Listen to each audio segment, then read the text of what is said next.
Hello, everyone, and welcome to Sports Legends of the Carolinas. I'm your host, Scott Fowler, sports columnist for the Charlotte Observer.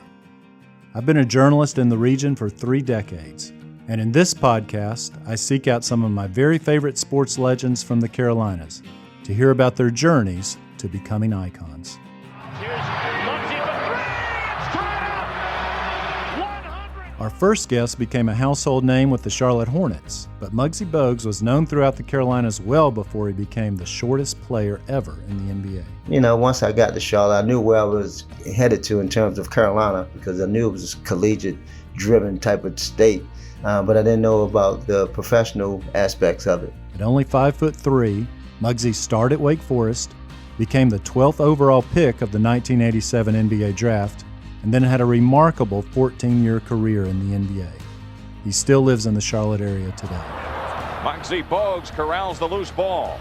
It was special back then. You know, Charlotte was very special. We had so much support, not only just local, it was a regional type of support. In our conversation, I learned about how he got his famous nickname, what it felt like during those early days for the Charlotte Hornets, and why he still has pellets in his right bicep from a double-barreled shotgun. Everybody called me Muggsy. Your kids, too? Well, my kids called me Dad. Okay. Don't forget to subscribe, rate, and review this podcast wherever you're listening, and to consider a digital subscription to the Charlotte Observer. Muggsy Bogues, next on Sports Legends of the Carolinas. Muggsy, welcome to the show. Oh, thanks for having me, buddy. Appreciate you. There's so much to get to here, including a new autobiography you've written that I've just finished, and it is fantastic. But before we do that, Muggsy, let's start with this. In researching for this interview, I came across what I thought was an amazing stat. Because in the NBA at 5'3", you blocked 39. Yes, 39 shots. And one of them was a shot by 7-foot New York Knicks center Patrick Ewing. So how did that ever happen? Well, I did have a 44-inch vertical. I can get up a little bit off the floor. But I would just say at the right place at the right time. You know, Patrick just happened to put the ball behind his head. He liked to fade away, and I just happened to be able to time it perfectly and get my hands on it. And then right after that, I let him know he was going to be part of my highlight film. I had to let him know that. I had to let him know he was going to be part of the highlight film. But seriously, out of those 39 blocks, a lot of them came below the waist. You know, as people go up, you can knock the ball down, and sometimes they count it as a steal or they count it as a block. So I got a lot of blocks in that regards. A 44-inch vertical. So I knew it was high. I didn't know it was that high. Could you dunk ever? Were you ever able to do that? Yeah, I was able to dunk the basketball. I just never dunked in a game. Messing around, you know, in practice, your ball come off, you tip it in. I could easily grab a volleyball and palm it and just go up there and dunk it. But for basketball, I had to time it and get it up because I couldn't kind of control it With my hands. With palming it, yeah. So I mentioned the book, and it is really so good, Muggsy, and congrats on its publication. It brings back so many memories for the reader, and I'm sure for you too. And it's called Muggsy, My Life from a Kid in the Projects to the Godfather of Small Ball. So what prompted you to write it? Well, just the second go round for me. You know, my first book I did was in Atlanta Giants, and it was in 94. Oh gosh, I'm aging myself.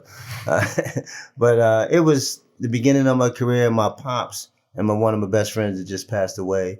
And when they came and approached me to do it, you know, I was all in agreement to do it. But this time around, it's more of substance. I think I had a lot more opportunity to kind of live a little, but it's more of a beyond just a basketball book. You know, it's about, you know, someone having a passion and you chasing it each and every day. It's about relationships. Me and my wife, you know, we rekindle after being divorced for 10 years, giving back to the community, the impact that you had on some of your teammates, and just a heartfelt story, I believe. And I felt that it was time for not only just the kids, but a lot of folks in general could get a lot from this book in terms of just, as I say, finding things that they kind of relate to, and especially with chasing a passion and doing it and chasing it each and every day. Exactly. And you write very evocatively about Baltimore and the housing projects you grew up in. There's a lot of amazing stories in there. One of them I did not know, and I wonder if you don't mind telling it, is just that you were shot literally at age 5. How did that happen? Yeah, that kind of shocked a lot of folks when I tell them that, being at the wrong place at the wrong time. But anybody understood our neighborhood. You know, it was a challenge not only for me to be breaking down barriers of playing on the basketball court, but just basically just going outside your door. Outside our apartment, fight had broken out. Kids took a rock and broke one of the store owner's window. He came running out the store, went straight to his shed and grabbed his double-barrel shotgun and just started shooting through the neighborhood. Fortunate enough for me, the bullet missed my head, but unfortunate, the buckshot hit my legs and went all through my arms. Still have one in my arm today that kind of keep me up and remind us. Wow, I see it on your right bicep there. Yeah, right on my bicep. That's one that's still in my arm today. So there was, that was the way we lived, and the way we grew up. Anything can happen at any given moment. So you got to be, looking over your shoulder at every given time. You write a lot about the people who helped you the most. And I just wonder, at that time in your life, as you grew up, who were the most important people in your life that really helped you out of a difficult situation? Well, of course, my mom and dad. They was the most influential person in my life in terms of being my heroes, in terms of being the backbone of our families and providing. But then I had a blessing that came along. His name was Mr. Leon Howard.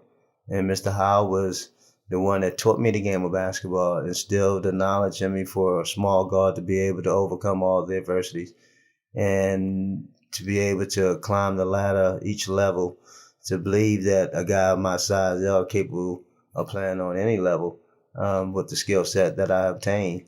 And him instilling that in not only for me, the Reggie Williams of the world, he gave us vision where we didn't think it existed. And that's something that as a kid, you kind of gravitate towards and believe that anything is possible, and having a craft to focus on a means of being able to help you stay positive in a way where you look at not only with the situation that you're in now, but you could look beyond and have a vision that it could be much better.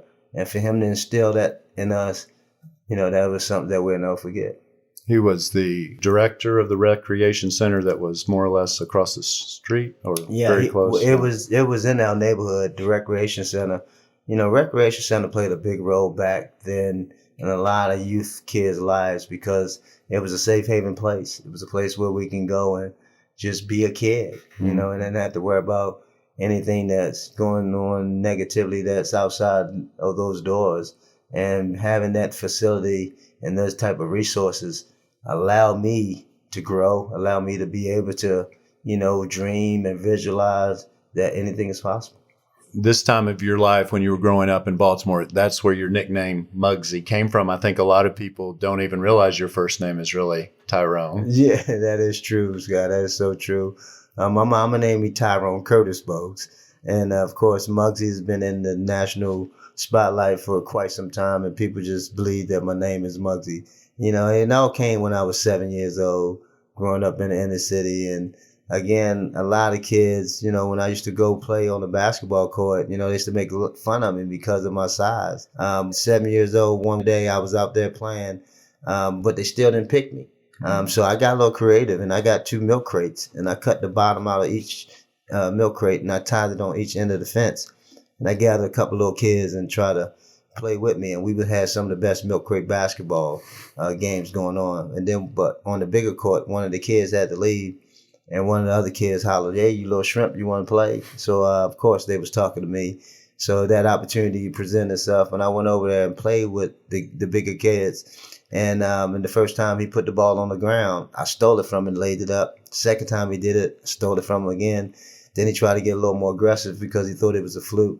And I faked him one way, went around and stole it from him, gave it to my teammate. And then his team, one of his players, teammates holler, "Man, stop.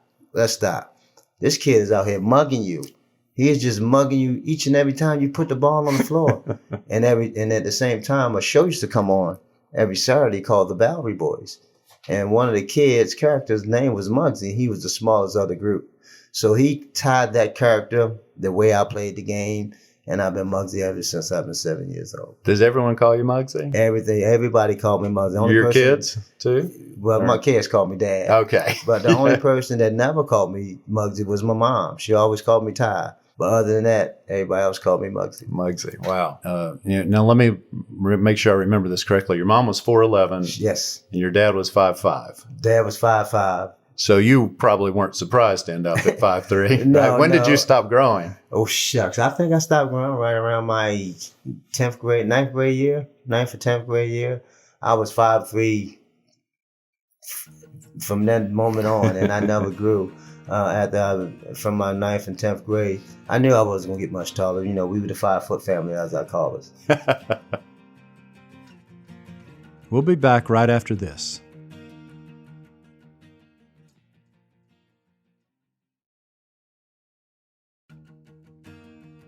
Welcome back. You played for an extraordinary high school team. So describe, well, who it was and who was with you and what made it so special.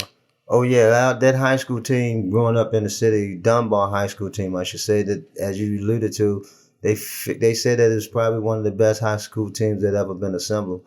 They had myself on it, the late Reggie Lewis, who played for the Boston Celtics, David Wingate, who played 15 years in the NBA, as well as Reggie Williams. Yes, Reggie Williams. Then the three of us, myself, Reggie Williams, and the late Reggie Lewis, you know, we was blessed to get drafted in the same draft in 1987 in the first round. We had so much talent on the high school team. Not only did we had 4 NBA players, we could have had more. 15 of those kids had Division I scholarships, and that's something that's unheard of.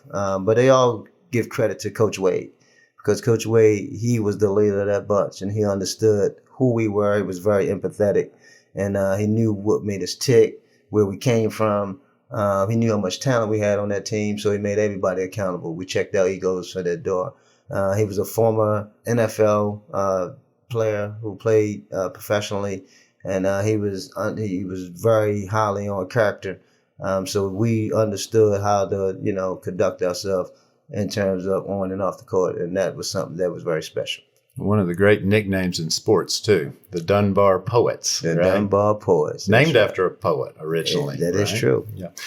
And isn't it true that Reggie Lewis, that team was so talented, Reggie Lewis, the number 22 overall pick in 1987, after Reggie Williams went 4 and you went 12, he was the 6th man for that team some of the time? Yeah, believe it or not, Reggie was our 6th man. He never started for us. He could have easily started, but him and Reggie mirrored one another. And I think Coach Wade understood what he had, and everybody don't realize how to maneuver all that talent. But when you have a conductor who understands it and knowing how to put those pieces and knowing how to make them operate, that's exactly what he did. He made Reg that first guy off the bench, and Reg came in and he uplifted our offense. And he uplifted not only just the offense, but the team within itself because of his skill set and because of him and Reg. And we was able to manage that for 2 seasons and go 59-0, and which was unheard of. How heavily recruited were you? I was heavily recruited, and also the way I used my recruitment was a lot of the coaches, a lot of college coaches used to come and watch our practice, as opposed to going to the games, because we used to blow everybody out. So they felt like it was more competitive watching us compete in practice. And I always felt like if they come and watching somebody else, I want to make sure they talk about me leaving. And that was a means of me building my stock up. I had the likes of Seton Hall, Virginia, Boston University, Wake Forest, of course. Georgetown just was slightly interested in me because he didn't go real heavy after me because he had Michael Jackson at the time. And Reggie and David was there. But my decision, I think I made the right decision. By going to Wake Forest. I think it was a match made in heaven for me in terms of the challenges on and off the court. And not only that, it was the best conference I thought in the nation. Absolutely. Still is today, I think. Yes, absolutely. Look at the starting lineup. Wake Forest, the human assist. Tyrone Muggsy Bogues, the sophomore from Baltimore, will start at the point. When Bogues is in the game, he's so quick, he handles the ball so well. It makes it very difficult double teaming because he can beat it and get easy shots down at the other end. What was your very favorite game you ever played at Wake Forest? Oh, my very favorite game at Wake Forest. I think I had quite a few, but the one that stood out the most that put me on a national stage was that my sophomore year playing against North Carolina State, and we played against the Spud Webbs and Nate McMillan, and Al McGuire actually was calling that game. And Mr. McGuire, the late Ed McGuire, he was all in all about the things that I was doing on the basketball court. I had 20 points, 10 assists, and right after that game, he was talking about this kid need to be in the Hall of Fame, not even knowing that if I go to the NBA or not. He was talking about from this game alone, he should be in the Hall of Fame. And talking about the impact that he having on his game is beyond the impact that a Patrick Ewing and a Ralph Sampson may have. This guy is 5'3", taking over, so I never forget the comments that he made towards me during that game. So that probably one of the most exciting games that stands out. That's interesting you say that. You and I are the same age. We're both 57 now. And so I was watching that game, I guess maybe in my dorm, but I do remember that very distinctly. Speaking about you as if you were a basketball god, really. A 5'3" god. And then you became one of my favorite players. And of course, we'll get into the Charlotte Hornet days as well. But I do want to ask you, when you were drafted 12, which is an enormous accomplishment, one of the first things you have written about and talked about before is you bought your mom a house. And I just wonder what it felt like when you took those keys and were able to hand those to her. Oh, it was no other feeling like it. I mean, it was no other feeling like it. You've been dreaming it for so long, to get to that point one day, to be able to provide that type of, luxury to your mom and having that opportunity to do it. I mean, it was a surreal moment. I mean, being able to see the expression on her face and the joy, not only for her, but for my siblings. And that was just a moment that, again, you never forget. And I was so happy that I was able to do that. And so then you went to Washington, but that first year really didn't work out well for you. It didn't work out well for me, but it was needed. It was needed for me in terms of my growth of the NBA. And I'm so thankful for the Washington Bullets because, again, being able to get drafted, being able to shake Commissioner Stern's hand and put that hat on that day, the weight of the world was lifted off their shoulders. And here it is, you had the opportunity now to change the whole trajectory of your family. But it didn't go well the first year on the court. But in the way that adversity needed to happen, I was mentored by the late Moses Malone. Moses taught me so much about how to conduct yourself, how to be a pro, how to, stay positive even though when the business is not going well, and meeting the likes of the late Manute Bowe, who became very close to me. And he and I had so many great stories together. I mean, one of them, back then, all teams didn't have private planes where we used to fly commercial and we had to go to the airport. They only had 8 first-class seats. And Manute and I was the youngest, so we was the 2 that had to go sitting in coach. And, of course, he's 7'6", so you can imagine the knees up to his chest. And he's sitting back there trying to tell me stories about how he killed lions with a spear. And I'm laughing and just asking him what type of lions were there, lions with no teeth in their mouth. And so we just had so much fun. I miss him dearly. He was such a great guy to play with. And there's some famous pictures of the two of you. And you'd sound like you loved Manute. And most people, I think, loved Manute that knew him. But you also write in the book, I think, that you felt the Washington occasionally used that as a gimmick. I think they did. I think they started to try to use me and Manute as a novelty act because of the height differential. But luckily for Manute and I, we was comfortable in our own skin. And they was trying to, I guess, draw more fans. And once the season was over, it was time to move on. My agent, David Falk, had called me and told me about the ugly head of the NBA business that I was being, non-protected to the Charlotte Hornets, that I was going to be part of the expansion team. And, of course, I was devastated. At the time, I was kind of pissed. But, once I got to Charlotte, I knew where I was headed to in terms of Carolina by just leaving, Wake Forest. So but I didn't know about the professional aspects of it because I knew it was a collegiate-driven type of state. But professionally, I didn't know what we was walking into. But again, that was another match made in heaven, being able to come here and team up with the guys that we was able to team up with. And, of course, the special night that we had, losing by 40 and the crowd just giving us a standing ovation. The opening night, people in tuxedos and ball gowns, and yes, they didn't even care that y'all lost by 40. And that was a special moment. Love to see the Charlotte Hornets. This is the most enthusiastic crowd in the NBA. They lead the league in attendance. It is a great place to play basketball. Thanks so much for listening to Sports Legends of the Carolinas. You've just heard the first half of our conversation, but there's much more to come. Shortstop was my position, but for that particular day, I had to play second base with the Gastonia Rangers. I can't believe that would happen today. At least you guys are still tall. I'm nothing now, just another short guy. You got that right. That's the only thing you got right. There they are, standing up there right to this day. Oh, I didn't. Yeah, we're in your memorabilia room, and you've got a picture of that. For that, please purchase a premium subscription to our show, exclusively on Apple Podcasts. And for video of these interviews, visit charlotteobserver.com/sportslegends. Muggsy Bogues scoring. I'm Scott Fowler, and this is Sports Legends of the Carolinas. This show is produced by Jeff Seiner and Kata Stevens, and the director of audio at McClatchy is Davin Coburn. For lots more content and to continue supporting this kind of work, please visit charlotteobserver.com/sportslegends and consider a digital subscription.